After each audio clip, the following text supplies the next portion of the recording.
Coming up, the picturesque town of Amityville, New York, home to the world's most famous haunted house.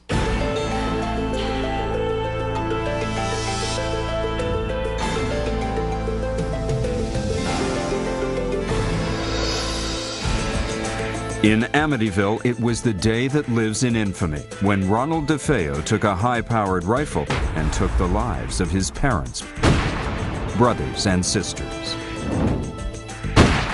I couldn't stop if I wanted to. So I thought somebody was inside moving me. 13 months later, a new family moved into the house on Long Island. There was a clanging, there was a banging, there was a scraping. And discovered they were not alone. Whatever was there was very intelligent, very impatient. Its abilities are more powerful than we really understand.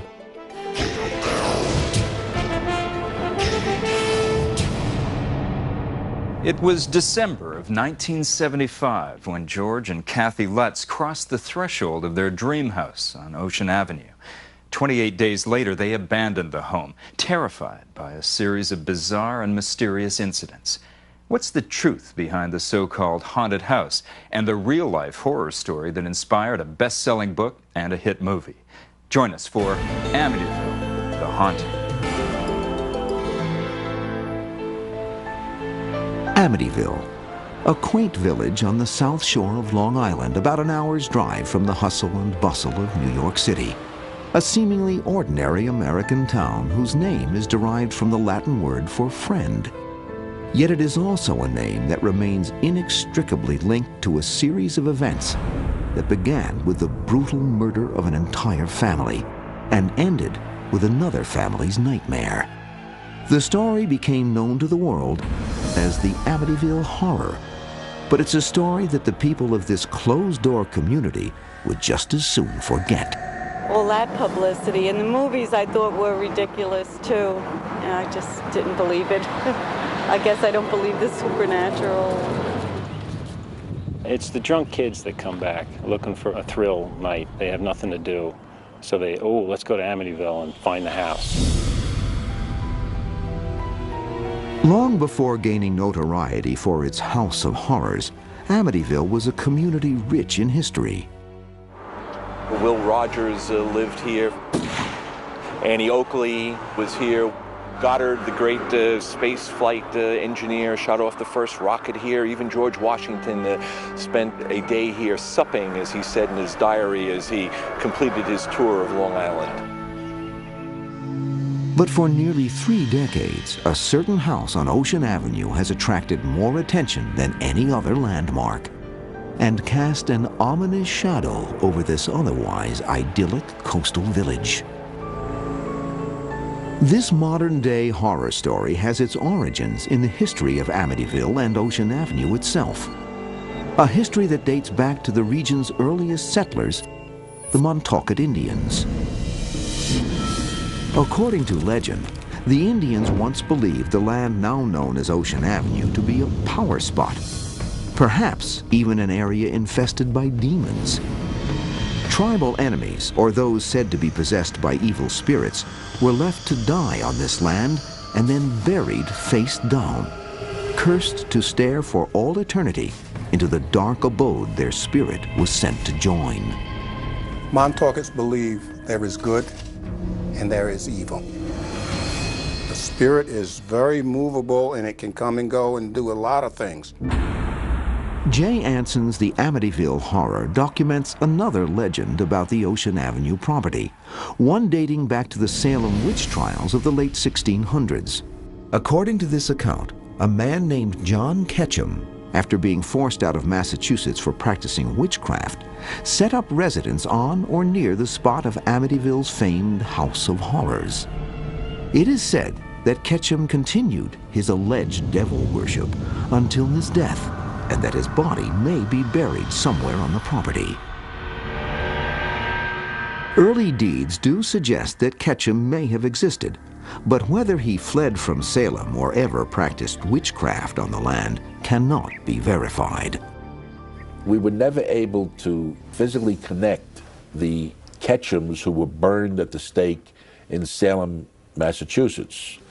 But it's very interesting that there's a Ketchum Street or a Ketchum Place right in the immediate vicinity of the residence. In about 1924, the house at 112 Ocean Avenue was built for John Moynihan and his family. But what isn't commonly known is that this house, which now stands just a couple of blocks away, once occupied the famous Ocean Avenue lot. A house built in 1782, which had been moved because of continuous problems with the people in the house. They moved out. They didn't stay very long. Representatives for the Amityville Historical Society, who refuse to appear on camera, insist that the only reason the original house was picked up and moved was because Mr. and Mrs. Moynihan needed a larger house to accommodate their growing family, not because of any paranormal disturbances. But what of the house that stands on the lot today? Coming back to 112 Ocean Avenue, the families that I found had resided in that dwelling place appeared to have a calamity within each one. There was a drowning off the bulkhead in the back. There were problems for each family. Since access to death certificates is limited under New York state law, the deaths said to have occurred on or near the property could not be confirmed, leaving people to speculate about the true history of the house on Ocean Avenue. In the summer of 1965, the house at 112 Ocean Avenue is sold to the DeFeos, a close-knit Italian Catholic family. It is a prosperous time for the city-bred DeFeos, a prosperity evidenced by their move from a small Brooklyn apartment to the 6-bedroom, 2.5-story Dutch colonial on Long Island's affluent South Shore. The book High Hopes, The Amityville Murders, an in-depth examination of the DeFeo case based on interviews, police records, and sworn trial testimony, takes its title from the sign posted on the DeFeo's front lawn. I think they were more than middle class.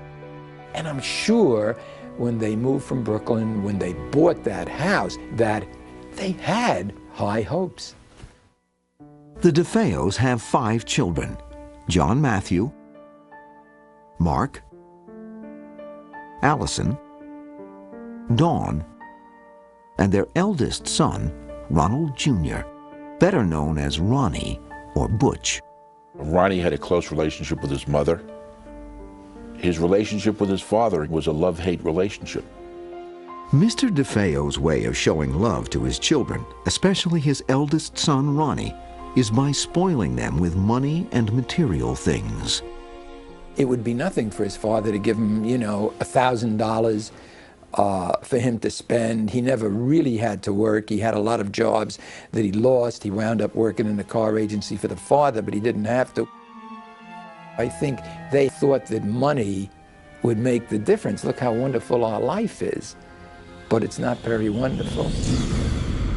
Material excesses and family discord may not have been the only forces at work in the DeFeo home.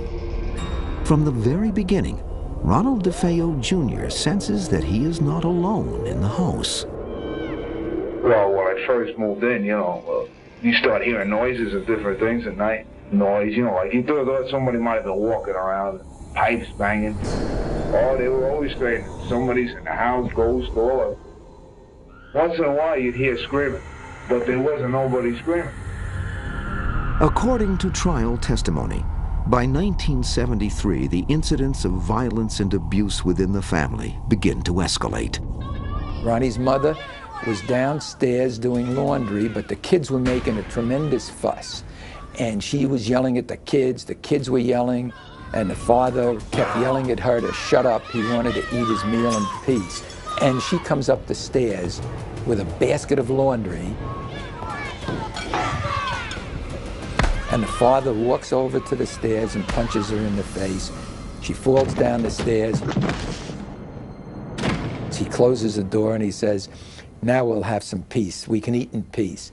And that scene, for me, summed up what life must have been like in that house. Desperate to escape his troubled home life, Ronnie immerses himself in Long Island's South Shore bar scene and the early 1970s drug subculture. He was into heroin. He was big into speed. He would take LSD. So I think he was a very heavy user, and he probably started very early. As Ronnie spirals out of control, one family argument nearly turns lethal. All sorts of violence is going on. Ronnie's sister Dawn and her father are having a violent argument. And so Ronnie's going to settle the argument. Picked up a shotgun. I knew the gun was loaded, you know. And I said, that is that hell, I want to kill him. Hey!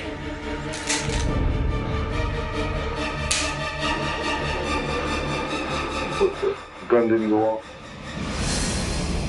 And it turns out there are bullets in the chamber, but nothing happened. So the father felt that was the wonderful miracle. His son didn't kill him. In a show of devotion, Mr. DeFeo surrounds the house with religious statuary. But is it divine intervention or something more sinister which impels the family to seek help from the Catholic Church? They felt the devil was in the house. That's what brought all that religion into the house. Mr. DeFeo went to St. Joseph's Shrine 6 months before he was murdered to bring back a priest who would say the prayers of exorcism in his home. And from all the information I learned, candles were toppling over, doors were opening and closing.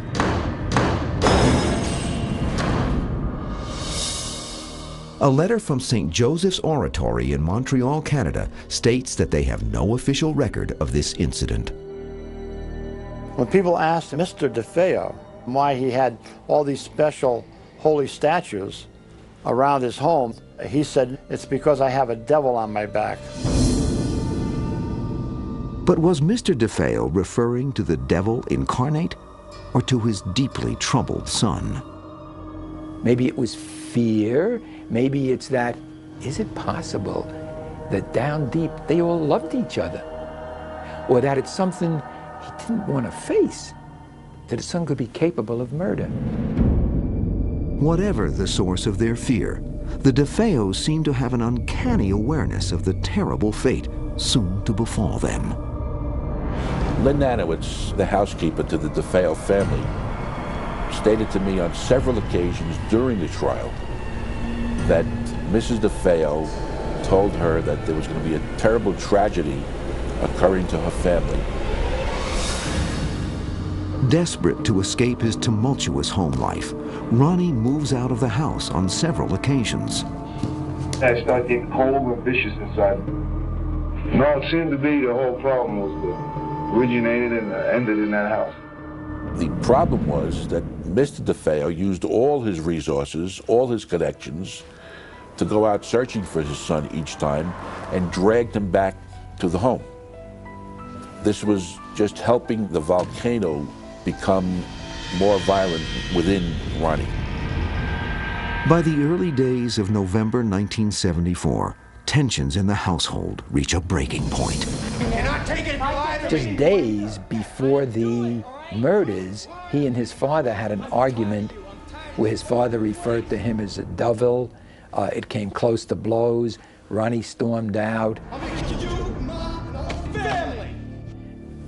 And you know, to say, if I don't get out of here, I'm going to kill all of you.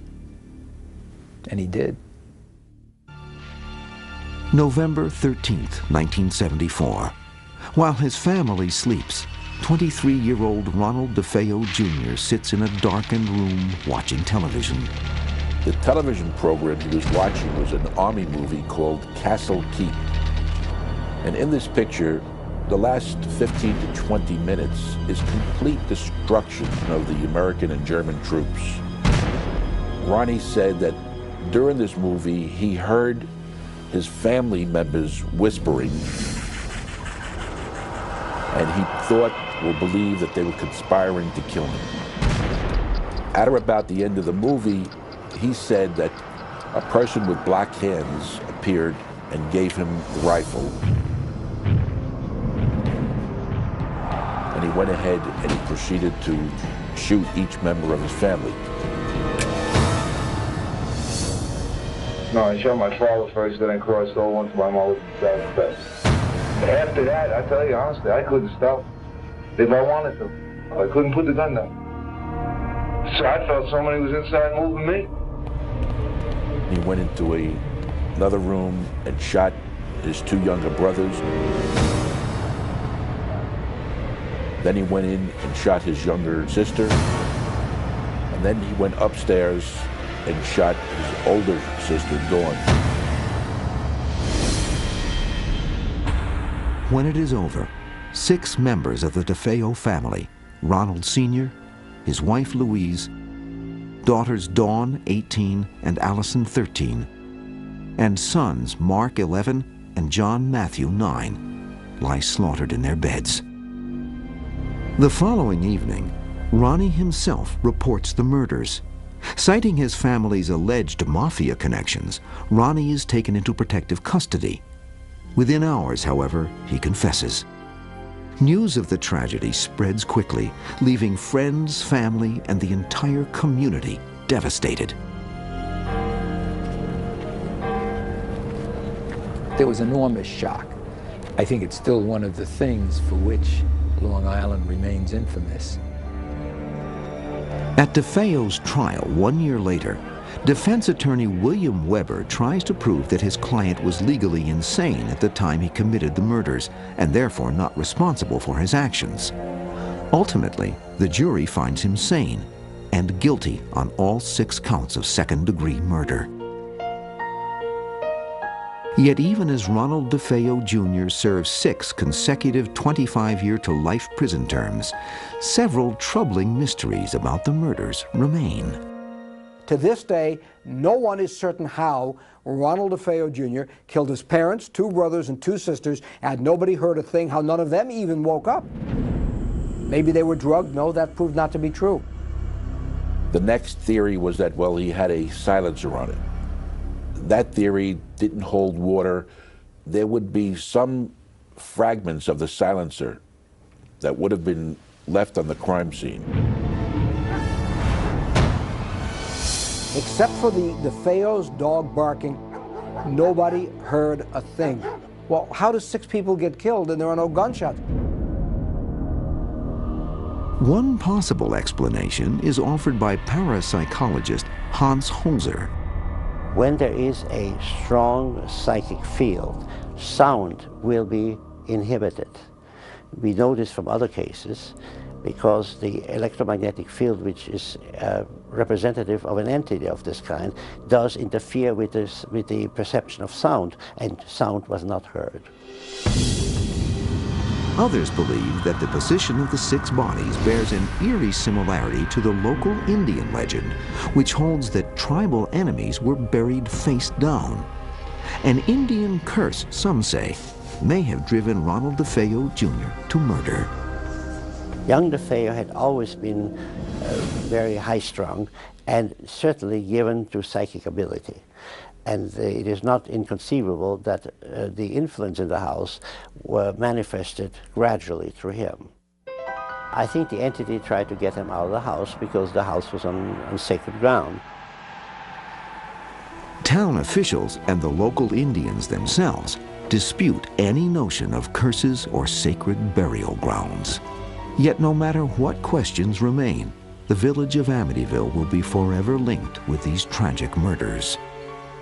There isn't a day that goes by that I'm not asked questions relating to the DeFeo case. This was a tragic incident that happened to a middle-class family, a family that could very well have been my neighbor, your neighbor, anyone else's neighbor. So I think that's the essence here, is that this was an American family that was wiped out by the oldest son. After Ronald DeFeo's trial and conviction, The people of Amityville believed the horror was over. It had just begun. In the summer of 1975, newlyweds George and Kathleen Lutz begin house hunting on Long Island. George, a 28-year-old ex-Marine, runs his family's surveying firm. Kathy, 30, has 3 children from a previous marriage: Daniel, 10, Christopher, 7, and Melissa, 5. Although the Lutzes have only a modest budget, the real estate broker talks them into viewing a certain Dutch colonial overlooking the water on upscale Ocean Avenue. This is the first interview the Lutzes have granted in more than 20 years. We first saw the house in the fall of 1975. Went over with the broker. She said, I wanted to show you what the other half of Amityville lived like. Pulling up to it, she started to tell us things that the house had as far as the number of bedrooms. When we walked in the house, Kathy looked around right from the foyer and just started smiling. She really fell in love with the house. It was very obvious. And we walked through, it had 6 bedrooms and a boathouse for our boat and 2-car garage and a heated pool and a basement on the water, which was very rare. All the things that we talked about, we found in one place. For George and myself, we could bring more things together within this marriage. A new home, space for everybody, space for growth. Only after George, Kathy, and the children fall in love with the house does the broker mention its gruesome past. And she explained to us about the DeFeo massacre and wanted to know if that would change our view on the house at all. We discussed it among the 5 of us, and there was no problem. It was, it was unfortunate that that had happened there. It was reflected in the price, of course, but we weren't superstitious, thinking that there was anything wrong that way. There was a sign outside the front of the house when we first looked at it. It said High Hopes. And when I look now, those same high hopes were within us. On December 18th, 1975, 13 months after the murders, George and Kathy move in with their 3 children and the family dog, Harry. A friend of George's, after learning of the house's tragic history, insists that he get it blessed by a Catholic priest. Lutz, a Methodist, calls upon the only priest he knows, Father Ralph Pecoraro. I first met Father Ralph, which we came to know him as Father Ray, when I was in the process of obtaining an annulment from my first marriage. He and I became good friends. On the same day the Lutzes are moving in, Father Ray comes to bless the house. I was blessing the sewing room. It was cold. It was really cold in there. And I thought, gee, this is peculiar, because it was a lovely day out. It was winter, yes, but it didn't account for that kind of coldness. It wasn't until much later that we learned what it was that had happened to him while he was doing that. He did stop us before leaving and say to us that not to spend too much time in that sewing room. For some reason he felt uncomfortable there. I was sprinkling holy water, and I heard a rather deep voice behind me saying, "Get out." It seemed so directed toward me. I was really quite startled. I felt a slap at one point on the face. I felt somebody slap me, and there was nobody there. Christmas, 1975. For the Lutz family, the lovely house at 112 Ocean Avenue is a dream come true. But from the day they move in, they begin to detect the house's strange sensations. All homes have sounds that you need to come adjusted to. How the water sounds, a dishwasher in the middle of the night. There's sounds that all homes have. As the holidays draw to a close, however, the sensations in the house grow increasingly ominous. After the love of Christmas came down, that's when the sounds in the house were different. They weren't ones that I wanted to become familiar with. It changed. There wasn't the warm glow anymore. Now there was a blaze. There was a scraping. And there was a banging.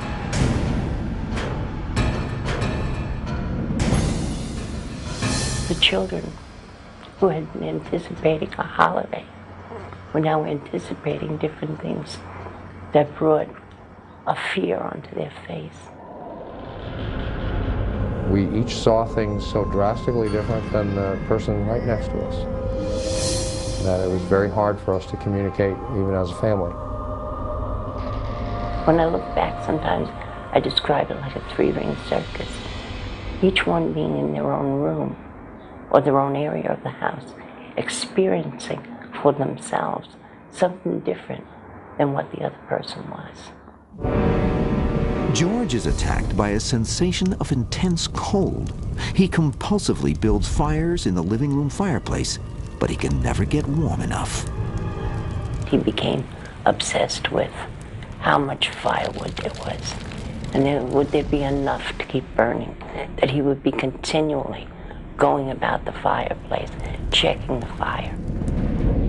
Fights break out between the normally loving family members. Slowly, each of their personalities begins to change. In the ensuing days, the family is subjected to a series of strange and inexplicable events. Extreme fluctuations in temperature. Brothers and sisters. I couldn't stop if I wanted to. So I thought somebody was inside moving me. 13 months later, a new family moved into the house on Long Island. There was a clanging, there was a banging, there was a scraping. And discovered they were not alone. Whatever was there was very intelligent, very impatient. His abilities are more powerful than we really understand.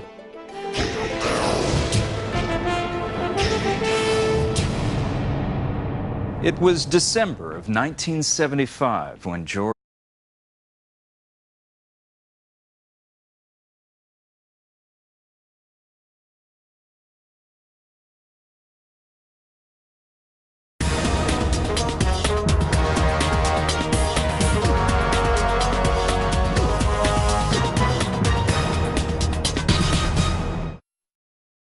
Coming up, the picturesque town of Amityville, New York, home to the world's most famous haunted house.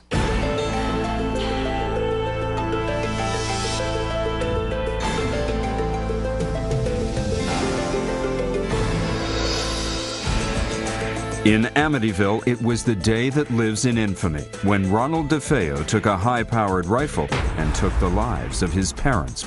George and Kathy Lutz crossed the threshold of their dream house on Ocean Avenue. 28 days later, they abandoned the home, terrified by a series of bizarre and mysterious incidents. What's the truth behind the so-called haunted house and the real-life horror story that inspired a best-selling book and a hit movie? Join us for Amityville, The Haunting. Amityville, a quaint village on the south shore of Long Island, about an hour's drive from the hustle and bustle of New York City. A seemingly ordinary American town whose name is derived from the Latin word for friend. Yet it is also a name that remains inextricably linked to a series of events that began with the brutal murder of an entire... Goddard, the great space flight engineer, shot off the first rocket here. Even George Washington spent a day here supping, as he said in his diary, as he completed his tour of Long Island. But for nearly 3 decades, a certain house on Ocean Avenue has attracted more attention than any other landmark and cast an ominous shadow over this otherwise idyllic coastal village. This modern-day horror story has its origins in the history of Amityville and Ocean Avenue itself. A history that dates back to the region's earliest settlers, the Montaukett Indians. According to legend, the Indians once believed the land-known family and ended with another family's nightmare. The story became known to the world as the Amityville Horror, but it's a story that the people of this closed-door community would just as soon forget. All that publicity, and the movies I thought were ridiculous too, and I just didn't believe it. I guess I don't believe the supernatural. It's the drunk kids that come back looking for a thrill night. They have nothing to do, so they, oh, let's go to Amityville and find the house. Long before gaining notoriety for its House of Horrors, Amityville was a community rich in history. Will Rogers lived here. Annie Oakley was here.